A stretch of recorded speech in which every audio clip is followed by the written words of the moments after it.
Source 1 uses the Havoc physics engine and it was great for the time. However, you can see the limitations of it very quickly if you put a few bottles in a crate and pick it up. You suddenly get a noisy, glitchy mess that will fling across your screen.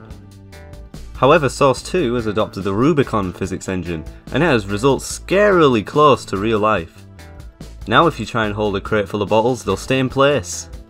This alone is quite impressive and something that Source 1 was lacking. It sometimes has its moments where the bottles will clip through the crate, but only when you move it really fast. I found that if you try and break the new physics engine, it'll break. However, in casual play, you hardly ever notice any flaws. As I mentioned before, this new physics engine, it isn't perfect.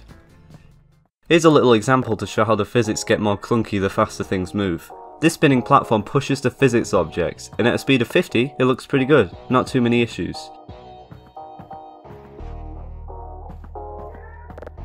100? It's not perfect, but it still looks good. But at 150, the physics get a bit wonky. And here's 300, just for science. You'll probably notice that some of the balls are actually getting pushed inside of the walls. Seems at high speeds the collisions just stop working properly. Ragdolls are another great thing in Source 1 and Source 2 has them. So let's put a few of those in our spinny death trap. Ugh! It seems they just get stuck in walls, doesn't work at all. What if we make a tower of them? Ah, that's even worse. I guess ragdolls aren't really designed for moving as much. The ragdolls are actually better off on their own in not moving environments. The new hammer editor actually has a physics simulation tool in it, so you can just pose the ragdoll in the editor. It's really great. Kinda reminds me how you pose characters in Garry's Mod. The best feature I think in Rubicon has to be the new glass. Imagine glass from Source 1 and then throw that out the window.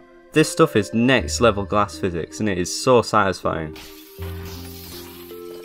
Maybe if CSGO gets ported to Source 2, Philip can make an epic sequel to his defenestration map. You know what, let's take 15 whole seconds just to appreciate these new glass physics.